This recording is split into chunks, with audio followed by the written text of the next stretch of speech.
Howdy folks, welcome to module 12 of the CompTIA A Plus course. This is also the second module in the core 2 of A Plus, for those of you that's following along with core 2. As you can see, today's module is titled Configuring Windows, and yes, this is part of the 1200 series of A Plus. It can, however, be used for the older versions of A Plus as well as the newer versions, depending on which versions you're doing. So if you're doing the 1100 series, should be fine. If you're doing the 1300 series, it should be fine as well.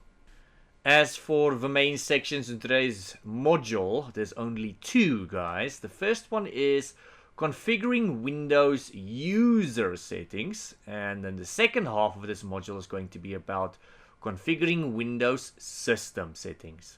Before we jump into the actual content here, guys, don't be a weenie. Support the channel, support the video, give the video a like. It does help me. It does show me some support when you guys do that. And if you'd like to know when the next module comes out, consider subscribing. And then, folks, in case you don't know, there is practice questions for A+ at the end of this playlist. If you're not in the playlist, maybe just go check it out on my channel. If you go in this playlist for the A+ 1200 series, there is practice questions videos there. They're meant to test you against the same objectives in the exam, and they will measure the same skills. If you want something more practical, go check out my Patreon. Link is in the video description down below. There you'll find more stuff over and above of what's available on my YouTube. Alright folks, let's go jump into that first main section.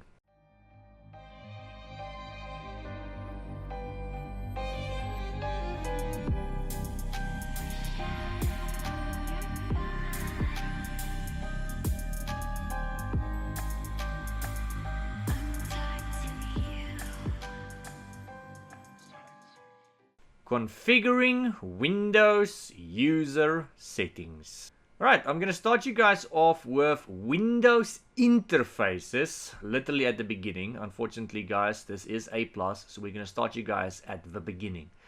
So there is an image of Windows 10. I'm going to show you guys both Windows 10 and 11, because in A+, we covered 10 and 11 of Windows. So in terms of the graphical interface, you guys can see there in the image, we've got the start menu open. I think to help aid with this, I will show you guys a practical demo in a few moments of what this all looks like. So for now, let's just use these images. But I am going to show you guys a practical demonstration of what it looks like once we navigate Windows 10 and Windows 11. So in terms of the user interface, the graphical interface, Windows 10 is a lot simpler than the previous versions like Windows 8 and all that. So up until Windows 7 was very easy to go and use, and then they brought out Windows 8 and 8.1 where the whole freaking interface changed. The whole start menu especially changed. Really threw people off their game. And then luckily for most of us, they brought out Windows 10 where the concept, the layout is very much the same as what we used on Windows 7. And on Windows 11, they carried on with that concept, guys. So there you guys can see in the screenshot, that is the start menu. So on Windows 10, at the bottom left of the screen, if you click on the little start button that's got the Windows flag icon, that will effectively open what is known as the start menu. The background, where you see your icons, that is known as the desktop. I'm sure most of you guys know this already, but I have to mention it. It is part of the course. We now know what the start menu is. I've just mentioned that as well. In terms of the task bar, so that bar at the bottom, guys, where you've got your search, you've got your icons that shows you what's open on this machine, you've got your clock and all of that, that is known as the task bar. It shows you what is currently open on this machine, and it allows you to go and access various tasks, hence the name. In terms of Windows 11, there's a bit of a picture for you guys. Not the best, but there we go nonetheless. So Windows 11, first of all, the taskbar you guys see there at the bottom, it will normally be transparent. Whether you actually see that depends on whether you've turned that function on Windows 11, and also whether your drivers and stuff can actually handle that. So if you'd like your Windows to be, transparent, all your menus and stuff, you're going to have to go to your personalization section on Windows, and you'll find there's a transparency function you can just go and turn on. So it needs to be turned on, but just because it's turned on doesn't mean it's actually going to kick in. You need drivers. So I'm going to show you guys in a few moments on a virtual machine what it looks like on Windows 11. And you'll find mine also looks the same as this image. It's also got the transparency turned off, even though I actually turned it on. But that is because of the drivers, because I'm running this on a virtual machine. So guys, let me quickly switch over to a virtual machine where I'm running Windows 10. I'm going to show you Windows 10 first, and then we'll switch over to Windows 11. So let's switch over to Windows 10. A few moments later. Alright, here we are, folks. So this is Windows 10. Now on Windows 10, as you guys can see, that's the default background for Windows 10. If I were to go here to the bottom left, like we saw in the images earlier, you can see there it says Start. If I click on that, it opens the Start menu for Windows 10. So that's more or less what your Start menu looks like. Mine is very, very default at the moment. So Windows 10 has got this thing where you can go and add tiles here, you can go and remove tiles, you can go and resize them. Windows 11 works a bit different compared to that. And on Windows 10, if you want to go and access your Settings app, which is effectively the new control panel, that can be done by going here at the bottom left. You can see there's a little sprocket icon, looks like a little gear. It says Settings. And if I were to open that, it looks something along the lines of that. So we'll get more into that in just a couple of moments. You can see we've got a background here as well. We've got a taskbar here at the bottom. The taskbar, I think by default, is kind of black, even on a virtual machine. Windows 11, not so much. So with that in mind, let me switch over to a Windows 11 virtual machine and show you guys what that looks like. So switching over. A few moments later. Alright folks, here we are on a Windows 11 virtual machine. So you can see here at the bottom, my taskbar is not transparent. It's somewhat gray, somewhat white, some might say. It looks very unappealing. So if you want to go and change that, you're going to have to go into your personalization settings. You're going to have to go and turn it on. I have turned it on this virtual machine, but it doesn't work because the drivers doesn't allow that. So the start button by default on Windows 11, guys, is here in the middle. You do have the option to go and move it to the left. So that's something you'll have to go and change in your settings. So if you're not comfortable of having it here in the middle, it doesn't really matter to me. But if you're not comfortable of that, you can move it to the left. If I were to click here on the start button, let me actually click on it. There we go. It's opening a whole bunch of nonsense here on the left. There we go. You can see that's what my start menu looks like. It doesn't look very cool. Doesn't look nearly as cool as the Windows 10 one we saw a couple of moments ago. But that is because it's not transparent.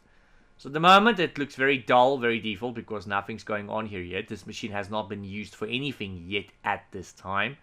So if I go here to settings, that's the same as the little settings icon we saw on Windows 10 here at the bottom left. So that is my new control panel, the settings app.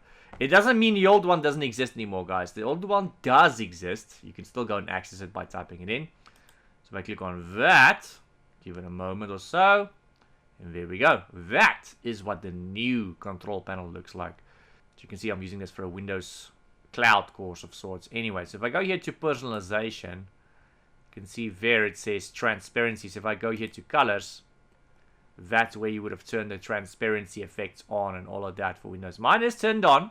It's just not showing because I'm doing this on the virtual machine running in the cloud right now. Anyway, so if I'm closing that, let's go back to our little presentation for a few moments. Alright, so interface-wise, I think we've got a much better idea now as to what it actually looks like, folks. Hopefully that helped you a little bit. Let me move you guys on to the Windows settings and control panel.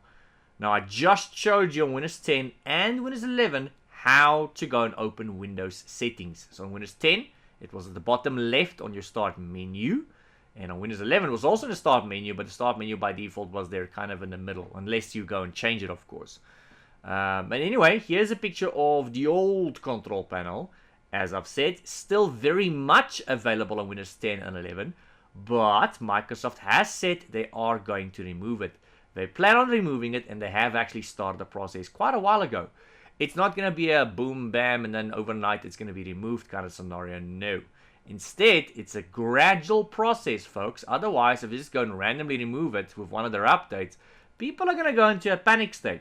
So what Microsoft is doing ever so often when they go and release those big fat Windows updates, you'll see they go and change a couple of things on your machine. They'll add stuff, remove stuff, rename stuff, move stuff around. Now in terms of control panel, ever so slightly, they've been removing stuff and they've been adding it only to the new control panel. All the new functions and features that comes with Windows 10 and 11, Guess what? Only available on the new control panels, which they call the Windows Settings app. Why? It's to get you guys to become familiar with the new control panel, so that if and when they eventually remove the old one, then you're not going to go into a panic state. So I believe we kind of find ourselves in what they call a transitioning phase at the moment. Anyway, folks, so here is an image again of kind of sort of what the new control panel would look like on Windows 10.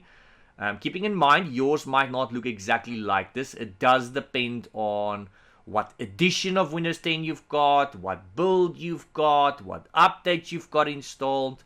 So all of those will obviously influence how this looks and what options you've got available. And from time to time, Microsoft will change it with their updates. Either way, this is more or less what the new control panel looks like on Windows 10. Something I did show you guys on the Windows 10 virtual machine earlier. As for the Windows 11 control panel, here's an image. Looks somewhat different than the virtual machine I showed you guys earlier, but nonetheless, there it is. So it more or less looks something like this. Yours, once again, might not look exactly like this. So for the same reasons as the previous one, it might depend on the build you've got, the edition you've got, what updates you've got installed. That will dictate what exactly yours looks like. But this is, in essence, more or less what you can expect from the new control panel on Windows 11. Alright folks, I'm going to take you through to the next topic here, account settings. So account settings includes a lot of things, guys. Really it does. And for the most part, this is something you're going to go and configure in that new control panel, Windows 10 or Windows 11. So you're going to have to go into your account settings in the app, in the settings app that is. And the first thing I want to just briefly mention here is you get accounts called administrator accounts, which is for the most part what we use these days. And you get what we call standard users. We don't really use that anymore. Yes, there are situations where people still use them, but generally it's not something we use anymore due to company requirements and needs and stuff like that. So an administrator, I think the name explains itself, is when you, if you are this person, you've got full access on that machine. You can install, uninstall whatever you want, you can change any settings, you can do what you want on that machine. If you are a standard user, you cannot install stuff, you cannot uninstall stuff, and there's quite a lot of system settings you cannot go and change. So if we go back about 10 years in time, maybe more, a standard user account is normally what we would have created for our normal staff members. So if you've got a company with a whole bunch of users, a whole bunch of staff members, a standard user account was very commonly used for those users. So if those users want to go and install something, uninstall something, change something, they would have to contact you, the administrator, whoever the administrator was, and you would have to come in there and type in your admin username and your admin password. Now, if they're trying to install or uninstall something or even change something, you're probably going to have questions. You're going to ask them, what is it that you're trying to do here? Are you trying to install, uninstall, or change something? And if they are, you're going to ask them what that is. You're not just going to go and provide your password. We want to know what it is they're trying to do here, because maybe they're up to some sort of shenanigans. Nowadays, however, guys, it's very, very common to find companies just making people admins on their PCs. It's needed. If you look at the sheer volume of stuff that people need to go and install, uninstall, and change on their own machines these days, yeah, guys, we need to make these people admins on their machine. And you might think, okay, well, how do we control what these people can install, uninstall, and change on these machines? Well, guys, we use things like compliance policies, just to name one item. There's lots of items we can go and use. The fact of the matter is, people no longer work at the office, guys. People, half of the people these days, work remotely, possibly from home. They do not necessarily use computers or devices that was issued by the company. They might be using their own devices. These devices are not necessarily Windows. They could be Apple, Android, they could be iOS, they could be a lot of things. So the whole landscape has completely changed compared to what we had 10, maybe 20 years ago. So with that in mind, there's lots of tools we use these days that allow us to manage these users remotely. An example would be, for example, Microsoft Intune. So it allows us to manage these users remotely, and we use instead things like compliance policies and things like that. So if a user tries to install something that's not allowed, it'll either be blocked or it'll immediately be removed afterwards. If they try and uninstall something that's supposed to be there, it'll be blocked or it'll be installed back right afterwards. Those are the kinds of things that these compliance policies will go and do. Now, something else we can talk about with regards to account settings, folks, is sign-in options. So in a nutshell, that is the security. So there's a bit of a picture for you guys of more or less what it used to look like. On some of your machines, it might still look like that. On some of your machines, it might not. Once again, it depends on the build and the addition and the updates. But either way, that picture more or less shows you what it entails. So that is things like your password. In the old days on your Windows, you'd only have the ability to go and add a password in terms of security for your machine. Nowadays, you can, but it's not limited to that. You can go and use a PIN if you want to. We know what a PIN is. You can go and use a picture password. So if you don't know what that is, it literally allows you to go and choose a picture that's on the machine or to go and add a picture. This can be a photo or a picture. Heck, guys, this can be a picture of your cat's face. And you are able to go and do invisible gestures on this picture. So if it's a picture of your cat's face, my first invisible gesture could be to go and draw a circle around the cat's nose. My second invisible gesture could be to go and draw a straight line from the left ear to the right ear. It's totally random gestures you're going to do on this picture. Once you've done your 2 invisible gestures or more, it's going to ask you to confirm, kind of like when you choose a password. You do the same gestures in the same places, and there you go. So what's going to happen now is the next time this person starts this machine, if it's yours, it's going to present you with that image that was chosen. And you will have to go and do those 2 invisible gestures that only you know. Now, does that keep threat actors off your machine? Absolutely not, guys. There's no security out there that'll keep a threat actor at bay. At the end of the day, the security we add is just to discourage bad behavior. We just do not want to hand it to people on a silver platter. The more security you add, the harder you make it for people to break into something. So you're going to discourage them so that hopefully they will not do it, or hopefully they'll go to somebody else or some other company. Now, another sign option that you guys might see there is Windows Hello. Windows Hello, a lot of people in the beginning thought this was some sort of greeting because it literally says hello in the name. It is not, guys. It's a security function or option. It is something you can go and use or implement in the form of proving people's identity. So it's going to check locally on that machine if you or the user are who you claim to be. You can go and use a PIN, you can go and use biometrics like fingerprints, facial recognition. Now, funny enough, Windows Hello has always been around, since Windows 10 was released. So if you go look at the very first builds of Windows 10, it was there. People just had no cooking clue what it was, and if they did, they had no need for it, and they also had no idea how to go and implement it. But as you guys know, technology is changing at a massive pace at the moment. And the situation we find ourselves in now, or the time we find ourselves in now, is people do need this now. And fortunately, in a lot of companies, people do know how to go and implement this now and what it actually does. So times change, guys. They really do. Anyway, moving on, guys, to something called User Account Control. Now, User Account Control, known as UAC for short, this is a function that came out on Windows Vista or Vista. Depending on which country you're from, you might pronounce this differently. So that operating system was released around 2007, 2008. Up until before that, we only had Windows XP, if we look at this from the client side. Now, XP didn't have this. So on Vista or Vista, they brought out this great function called UAC, and Microsoft had great intentions with it. They really did, but it didn't work. It was a complete, total failure. So what it did back then, and it doesn't do that exactly now, is every time you try to open anything on your machine, or change anything on your machine, it would ask you, are you sure? Are you sure? A very annoying window would pop up back then, and it would ask you, are you sure you want to change this? Are you sure you want to change that? And every time it did that little annoying prompt that would pop up, the whole screen in the background would either go completely black or very dark. So it was very annoying back then. So most people, including myself actually, we just turned it off completely. And then when they brought out Windows 7, we had high hopes that Microsoft would obviously go and fix these issues. And they did. I actually didn't think they would fix it completely, but it turns out from Windows 7 it's completely fixed. So now it only asks you if you're sure you want to go and change stuff if it's a very serious system setting. So if it's a very serious system setting, then it's going to ask you if you're sure. Should you be a standard user, which nobody uses these days, it might actually prompt you for an admin username and password then. But since most of us are admins on my machines these days, it's not going to ask you for an admin username and password. Instead, it's just going to ask you if you are sure. Now, if you want to change these settings, guys, you can just go to UAC. You literally just go to your search bar on Windows 10 or 11. Just type in UAC, and you're going to find a little drag bar. You can drag up and down as to how secure this needs to actually be.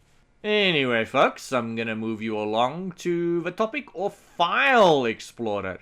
Now, if you guys don't know what File Explorer is, there's a bit of a picture for you guys. Now, if that still does not make sense to you guys, File Explorer is a service that runs in the background on your machine. It runs on all Windows machines, and it is effectively what allows you to browse the machine and see stuff. So when you go into folders or you go into your computer, you know, like in this image we see in front of us, that whole concept is Explorer. It allows you to see what's going on your PC. Now, unfortunately, there's a lot of malware out there that targets this service called Explorer. And what they'll do is they'll prevent this service from starting up with your Windows.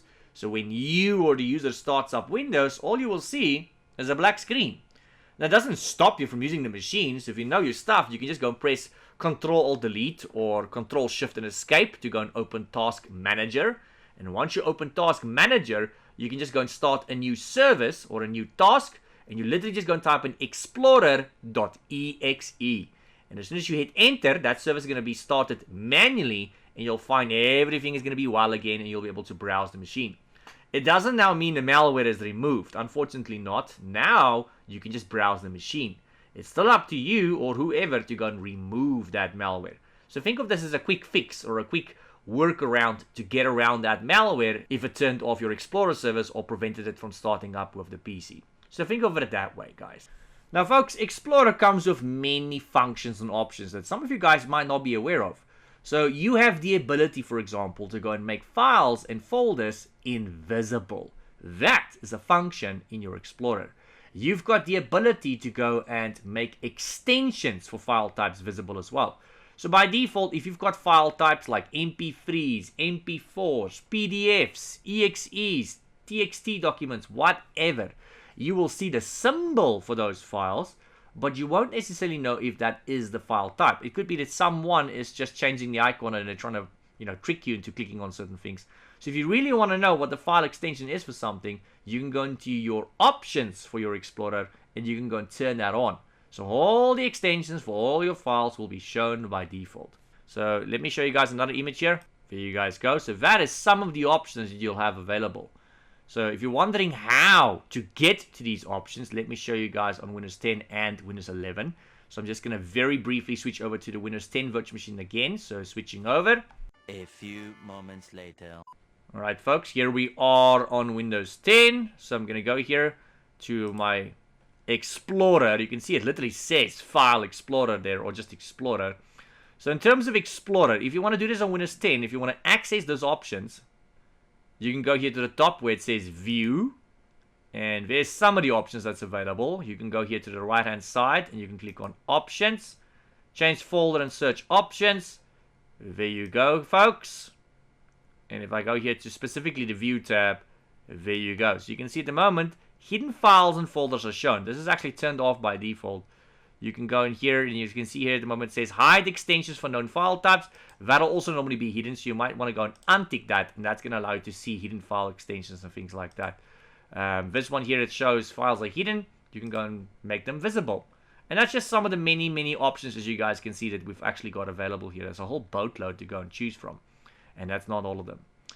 Now, as for how we do this on Windows 11, let me show you. It's a very similar process. So switching over to 11. One eternity later. Alright folks, here we are on Windows 11. There's a folder for Explorer. Gonna open that up. Here we go. We're on Windows 11. And if you want to go and change these settings to Windows 11, you're going to go here to the top. There's a little ellipse sign there. Options. And there you go. View. And you'll see more or less the exact same options. The menu itself just looks slightly different, but in a nutshell, this is pretty much the exact same options you'll have available, as you guys can see. Right, let's go back to our presentation, folks. Right, folks, so before we continue, this was actually the last topic in that first main section. So before we continue, you guys probably know what time it is in this video. This is the part where I play a bit of a game with you guys. This is completely optional. You do not need to play this game. This is just for the guys who want to have some fun.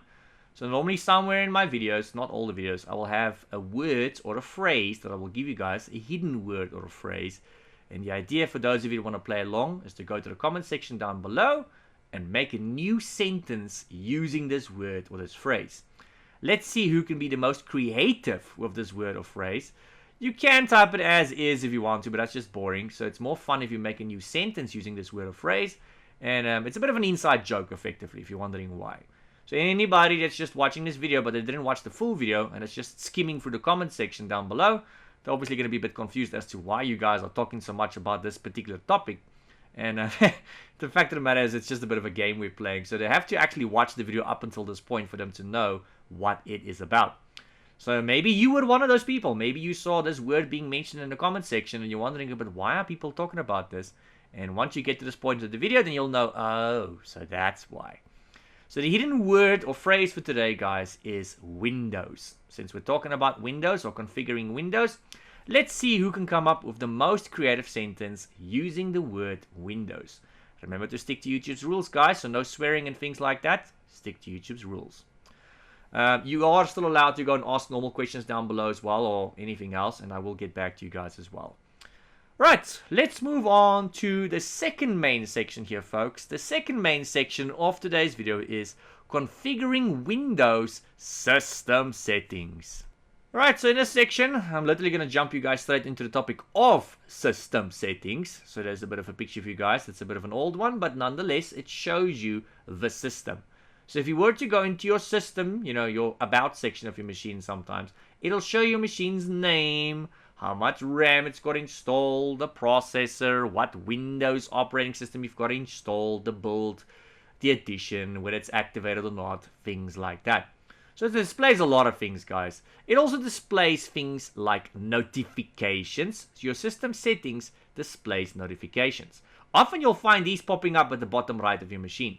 So normally next to your system clock, various notifications might pop up there. You might see a notification that says your system is outdated. You need to go and update it. It might give you a bit of a warning that your firewall is turned off or your antivirus has been turned off. Those are the notifications you guys can expect. Now, system settings also includes display settings. So you can go and change display settings like what your resolution should be. This is also very beneficial if you've got a very large screen or a very fancy screen. Or maybe you just can't see properly. So if you can't see properly, maybe you wear glasses, then you can go and use the display settings to go and change the resolution so that everything on your machine is perhaps bigger. Or maybe you want some more room to work with and you want to zoom out a little bit. All of that can be changed in your display settings. I'll show you guys that in just a moment. We'll use those virtual machines from earlier. You can also go and change something called your power, or should I say battery settings. This is generally more applicable to laptops, honestly. You can go and change this on a desktop too, of course, but on desktops people don't do it as often. On laptops we change it very often because laptops use a battery. Now, if you or this user are going to be using a laptop, then chances are you're probably going to be running this on a battery. If that's the case, you're probably going to want to extend that battery life as long as possible, which is why we often have these options changed on laptops. You do get those folks out there that will just go and run it on high performance, which, well, you'll get high performance, but obviously that's going to come at a cost. It's going to end up eating all your battery life. Generally, if you're not plugged into a power source, you want to try and stretch your battery life as long as you possibly can. At least that's what most of us want to go and do. And that can be done by going into your power options, guys, and changing your power plan. So you can go and generally go and choose from balanced, which is the default one. It's also called the recommended one.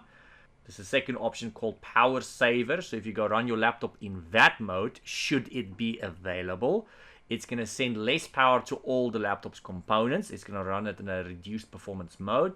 So less power means less performance. It does, however, mean your battery life will be drastically extended. Unfortunately, this laptop is going to be really slow. It's going to basically seem like you've got a virus, quite frankly. You can, in some cases, go and choose high performance mode. I've seen this one is not always available. If you were to go and choose high performance mode, this machine will run at maximum performance, come what will. It doesn't matter if it's even idling there, it will run at maximum performance.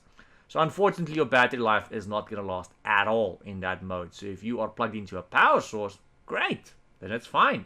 But if you're running on a battery, you do not want to choose that option. So balanced is the default option that's normally chosen. So what balanced does, this is why it's the default option, it'll only take what it needs when it needs it. So if it sees the machine is just idling, relatively inactive, then it's going to go and send less power to components because that's going to extend your battery life. If it sees you are busy on the machine, it's going to increase the power a little bit. And if it sees you need a lot more resources, a lot more oomph, then it's going to increase the power accordingly. So if you're playing games, then obviously you're going to need a lot more power, and it will increase it accordingly. And then, folks, another option you can go and change is storage-related settings. So I think for this all to make a little bit more sense, let me show you guys where you can find your display settings, power options, and storage options. So I'm going to open the control panel. I'll just make it a bit small here on the slide so you guys can actually see it. So there we are in the control panel, guys. So I think let's start you guys off with the power options. We'll show you display and all of that in just a moment. So with power options, that's going to be a system setting. So we're going to go here to system and settings. Going to go there. If I were to go scroll down, you'll see there's an option here that says power options. So this is in the normal control panel, as you guys can see. So power options, go in there. You can see mine, it's got the balanced one. That's the default one. It's going to only take what it needs when it needs it. So if this machine is just idling, it's going to use minimal power. If I need power, it'll give me power, which will give me performance. If I want to conserve battery life, this is actually not a laptop. This is on a desktop that I'm doing this on. But if I wanted to conserve battery life, I can go and choose this power saver option. If you're just concerned in general about your electricity bill, then you can also go and choose that. But most people, when they choose this, it's more to conserve battery life, folks. If you had a high performance mode option on your machine, it'll normally be here right above the balanced power plan there as well. Alright, let me switch over to the settings app. So I'm going to quickly remove this control panel window, guys. Alright, folks, here we are on the settings app. You can see I've got the transparency going here at the moment. So this window is actually on one of my actual machines. So that's why the transparency is now suddenly working on Windows 11. Because it's on one of my real machines that I'm doing this on. Anyway, with that being said, guys, the display settings you'll find here under System. Because it's a system setting. So I'm going to go here to System. There you will find your display settings. You can see monitors, brightness, all that kind of stuff. So just to give you an idea, let's click there. You can see here there's a whole bunch of options you've got available. I can go and change. One of the main ones here, of course, is your resolution. Should you have multiple computer monitors, you can go and choose here whether you want to replicate the display on all your screens, or do you want to go and choose an option called extending your desktop, which basically just means you can have a very, very wide desktop. Lots of options available for you guys to go and choose here. So that is display-wise, folks. In terms of storage settings, that would also be under System. So I'm going to click on that again. Go down, you can see there it says storage, storage space, drives, configurations, rules, things like that. So if you're not sure what that is, let's open it up. It'll show you how much storage you've got on this machine. You can see the moment mine's increasing, it's running a bit of a search here. So it's going to show you how much storage you've got on this particular machine. It's going to show you how many of it, or how much of it is temporary files. There we go. You can see there it says so much is being used for install apps, so much is being used for documents, temporary files. So if you find yourself in a bit of a pickle of a situation where you're running out of space, which is going to happen at some point in time, folks, one of the things you can go and do here is to clear up this temporary files. That often takes up a tremendous amount of space. I mean, you can see in my case that's already up to 50 gigs. So by me clearing that up, I can already free up about 50 gigs of free space on my machine. So that is the kind of options you can find here. Lots of cool things. So I can actually go click here. And if I click there, you can see here, I can go and remove files. So I can go and choose what I want to go and delete. So temporary files is recycle bin, files that you use for browsers and what. So I can go and choose what exactly I want to go and delete here. And you can see how much you're going to gain from that. The recycle bin in my case is quite a lot. Anyway, folks, so hopefully that helps clear up a little bit more in terms of system settings for you guys. So I'm going to close this up, and let's move on to the next topic. Alright, so I'm going to move you guys on to update and security settings. For the most part, guys, this is still technically in that new control panel which we had open a moment ago. So there's a screenshot. You can see this one is white again because this was done on a virtual machine. So unlike where now, just a moment ago, it was a little transparent by Windows because I was doing that on a real machine. On virtual machines, it's quite difficult to get a transparency effect to take effect due to drivers and all kinds of things like that. But nonetheless, there's an image. So update and security settings, guys, is about things like keeping the system up to date, obviously. So you need to make sure updates are taking place. These days, you'll notice you can't really turn them off. You can just go and choose to install them later when it's a more convenient time for you. So if you look at the screenshot of mine, you'll see there at the bottom, it says update, Windows update. There you can go and choose to go and update your machine, go and check what updates have recently been installed. That's especially useful if you've got an update that's just fooling around your machine. So maybe your machine did a recent update, and now the machine is misbehaving after this update took place. So if that's the case, you can go into Windows Updates. Well, that's one place. And you can go and remove that pesky update if that happens to be the case. Something else we can talk about here, folks, is built-in Windows security apps. There's quite a few, actually. So if you're not sure what I'm talking about, that would be things like Windows Defender, guys. So if you look at that screenshot there, you'll see there at the top it says Windows Security. And there we've got things listed like antivirus, browser, firewall. So your built-in Windows Firewall, that's the Windows Security app. Your built-in antivirus is a security app. This is all part of Defender.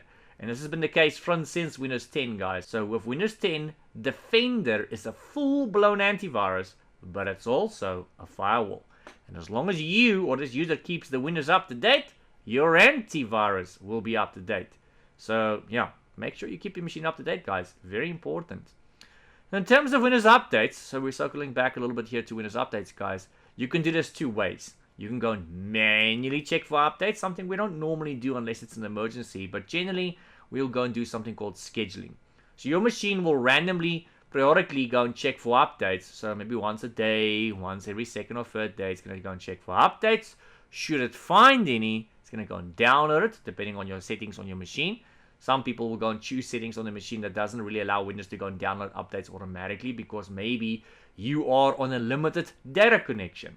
If that's the case, there's an option you can go and choose in your network options that says this network is a metered network, which basically means your machine will not just go and willy-nilly download things like emails and updates and stuff because it's taking into account you've got a limited data connection. So you might be paying by the megabyte here for all we know. So it's not just going to go and willy-nilly download stuff. So yes, updates-wise, you can do it manually. You can go and schedule it. And then Windows security-wise, guys, just make sure you always leave your stuff on. Please do not go and turn off your antivirus. Please do not go and turn off your Windows firewall. You will find that if you were to go and install some sort of third-party antivirus or third-party firewall, it will then automatically turn off your Windows antivirus or firewall. And that's fine because you've got a third-party one which may or may not be better. If you go and uninstall the third-party ones, you'll find in most cases your default Windows stuff will automatically turn themselves back on as well. But if your only security here is your Windows stuff, do not go and turn it off, guys. If you are, you must have a very good reason for it and you need to know what you're doing. If you don't know what you're doing, if you're not 100% sure, don't turn them off. You're putting yourself at risk here, guys. Alright, folks, and then something I just want to quickly circle back to because I've got a better picture for you guys, and since I know they're going to ask you about this in the exam, so I feel it's important that I mention this to you guys. Power options. So power options, besides those options I showed you guys earlier, you know, balanced, high performance, and power, well, I couldn't really show you guys high performance. Here is a better picture of that. So this is a bit of an older picture. I took this one on a Windows 7 machine. So there you can still see the high performance option I was speaking about earlier. Sometimes you might see it, sometimes you might not. Now folks, what we're looking at here is power plans, obviously. I mean, it literally says there on the screen, these are power plans. What kind of power plan do you want? But besides these built-in default power plans, you can actually go and create a custom power plan where you can go and choose how much power this machine needs to use, when it needs to use it, and it also includes a whole bunch of other settings like when should the screen go and turn off, after how long, and when should the PC be turned off, or when should it go into hibernate. You know, it's going to include all kinds of various options like that, guys. So that is what a power plan is. And yes, you can go and create a custom power plan as well if needed. Right, let's move you guys on. Apps, programs, and features. Now, in the old days, if you wanted to install something on your Windows, this would just be an application or a game. End of story. Nowadays, we just call them apps because we do not necessarily get them all the same way. It's not necessarily a matter of I'm going to go and get myself a CD or a DVD in a store or go and download it from some software website. No. These days, it could come on stores of some kind. This could potentially be the Windows Store as an argument here, guys. So apps come in many shapes and forms, and I think to help with that, I'll show you guys in just a moment what the Windows Store looks like. But first, let's talk about features. What are Windows features, guys? This is basically your operating system's hidden functions and features. It's superpowers, if you will. Now, what functions and features you've actually got available depends on what edition of Windows you're running here, guys. Generally, the higher editions like Enterprise and Professional editions, they've got way more features available than the lower tier editions. So if you go look at the higher tier editions like Professional or Enterprise, they've got features available like Hyper-V as an example. Now these features, they're not turned on by default, or at least a lot of them are not turned on by default. If you want them, you will need to go and turn them on. When you turn them on, it's going to look like a Windows update's about to take place. So a word of caution, guys.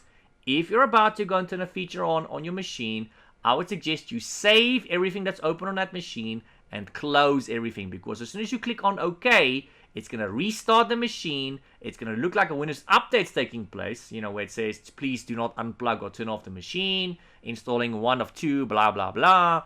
So it's going to look like an update's taking place. Once it restarts the machine, and if you go type in, let's say Hyper-V, the function will be there. Now that's just Hyper-V. You get many functions and features. I'm just using Hyper-V as my example today. So these are essentially extra functions and features that comes with Windows, but they're not in your Windows completely by default.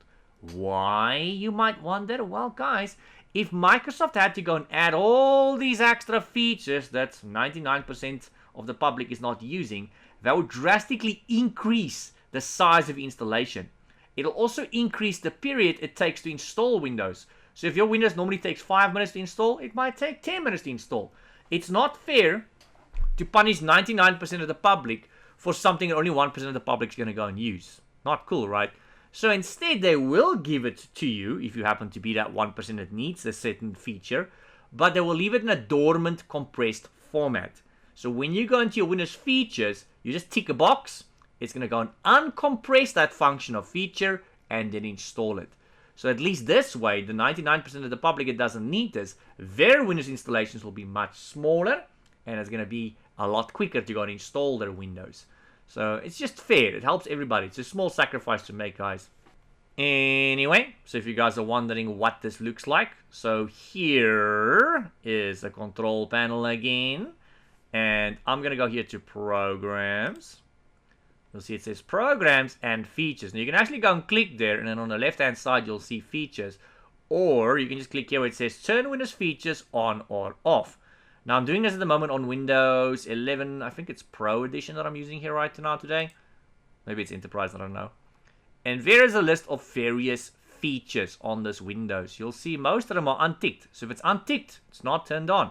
Now, at the moment, if I scroll down far enough, let me just see, where is it? I've got Hyper-V here somewhere. Oh, there we go. Hyper-V. So this was actually, in fact, turned off by default as the machine, and I turned it on. I ticked that box there, which ticks these two other boxes automatically. As soon as I clicked on OK, the machine restarted and started installing this. Didn't take too long to go and do that. So that is one of the ways I actually use to create a virtual machine, which I used earlier to do some of my demos, ironically enough. So yeah, that's how you go and add features, guys. It's basically a hidden superpower in your machine. You just need to go and turn on what you need. So I'm going to close this up. And yeah, I think you guys get the idea. Alright folks, and then in terms of store apps, so you get many stores. I mean, if you go look at all the operating systems and vendors we've got these days, if you're running Android on your device, you're probably going to be using the Play Store. If you're running iOS, you're probably going to be using that store that Apple uses. I think it's called the App Store or the iStore or the App Gallery or something along those lines. I don't use iOS at the moment, so I tend to forget what the name is. If you're using Huawei, which is not even mentioned in this course, you'll probably be using Fedora or the App Gallery. If you're using Windows, you'll be using the Windows Store, possibly. It's not, it's not a compulsory. There's many websites and stuff you can go and use to get your apps. So the Windows Store, guys, is a very safe place to go and download your apps. Not just any willy-nilly can go and upload an app there, unlike the Play Store. So the Windows Store, you've got to prove this application is safe and secure. So you need to go to a certificate authority. We call them CAs for short. You need to give them your application. They're going to go and review it, make sure it's not malicious in nature. And if it all checks out, they issue you with a certificate.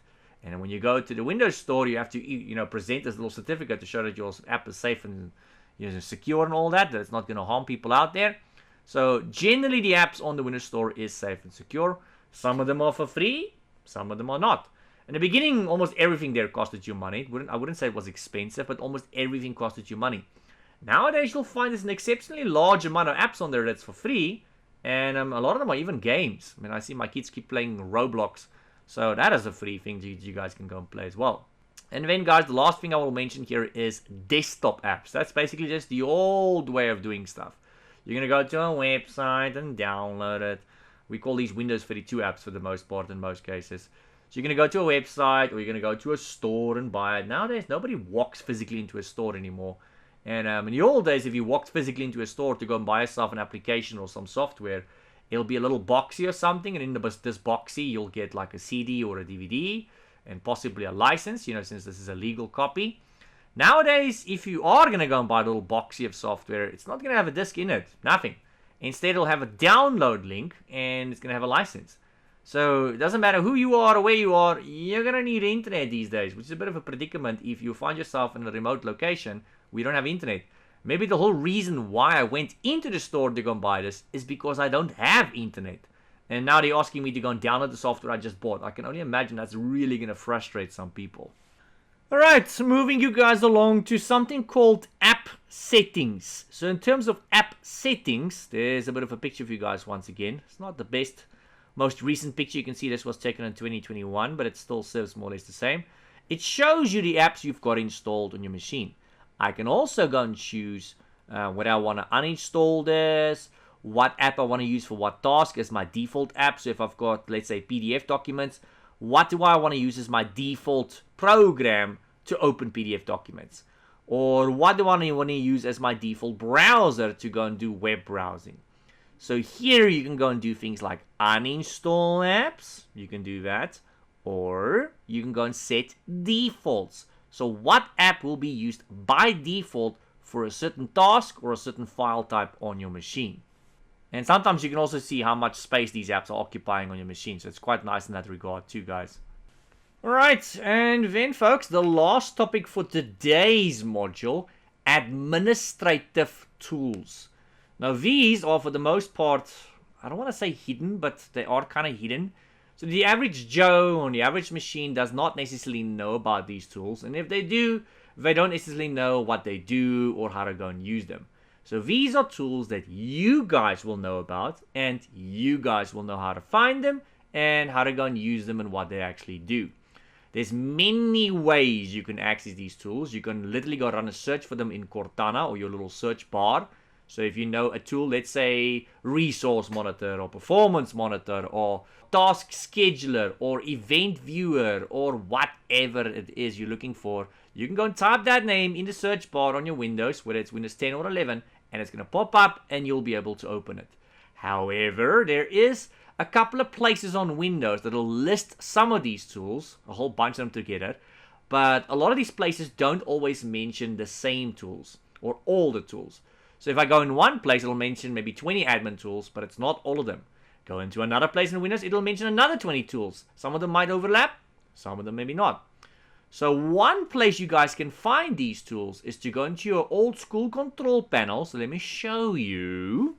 Here we are. You're going to go here to System and Security. Scroll down. Windows Tools. And there you go. There's some of your admin tools. Not all of these are considered administrative tools, although I suppose you could probably call them all admin tools, but generally certain ones will be considered administrative tools like Event Viewer, Defragment, Print Management, Performance Monitor. There's Resource Monitor here. I don't even see it. So that's kind of sort of what it looks like at the moment. I see they added nice little icons now. Normally in the past it was not nice little icons like that. It looked different in the past. And the list was also different in the past. So Microsoft's continuously changing this list. Sometimes they'll add more. Sometimes they'll remove a couple. Now I see there's icons, when in the past it was not icons. And in the past, it was not always listed as Windows tools, quite frankly, guys. In the past, it was sometimes listed as administrative tools. So if I went here, it would say administrative tools. Now I see it's called Windows tools. So they keep changing it. Honestly, they just keep changing it. It's hard to keep up with Microsoft. So let me just go here to Windows. Windows tools. Yeah, doesn't say admin tools. I tried it. Doesn't say administrative tools. It just says Windows tools now. So it seems Microsoft went and changed the naming again for this. Anyway, so that's more or less the idea, guys. You can alternatively also go into Microsoft configuration. So if you go to your search bar on Windows, you can just go type in msconfig, one word. And there you'll find a component that will pop up. There's a tab that says admin tools. There would be another place you guys can find it. And you can also go to Microsoft's Management Console. So you just go to your search bar, type in mmc.exe. It's going to pop up for Microsoft Management Console. There you can go and add snap-ins. And the snap-ins will be various admin tools as well. So there's many ways, guys. Many, many ways. Alright, folks. So that brings us to the end of Module 12. I really hope you've learned something in today's module. If you have, show me by giving this video a like. It would really help me if you do that. Do appreciate it, guys. Remember to subscribe if you'd like to know when Module 13 comes out. And then quickly, guys, just a shout out to those of you supporting and sponsoring the channel. Thank you very much, guys. If you made donations, thank you for that. Here's a list of the PayPal donators. Guys, thank you very much. And guys, if you want to make a donation, you can find that information in the video description down below. So if you want to join my Patreon, make a PayPal donation, buy me a coffee, whatever, you can find that in the video description down below, with those nice convenient timestamps I've added there for you guys as well. And then, guys, here's a list of some of the Patreons. I'm saying some because the majority of them have opted to stay anonymous, and that's fine. So if you become a paid Patreon, you can choose to have your name displayed here, and you can choose what name you want to have displayed here. Alternatively, you can remain anonymous, which is what most people decide to do normally. And then lastly, folks, I'm sure you know, but in case you don't, the channel does have a Discord server. It's called Free IT Training. The link is in the video description down below as well. It's literally at the very bottom of the video description. So feel free to go and check it out. It's a community of like-minded people like yourself.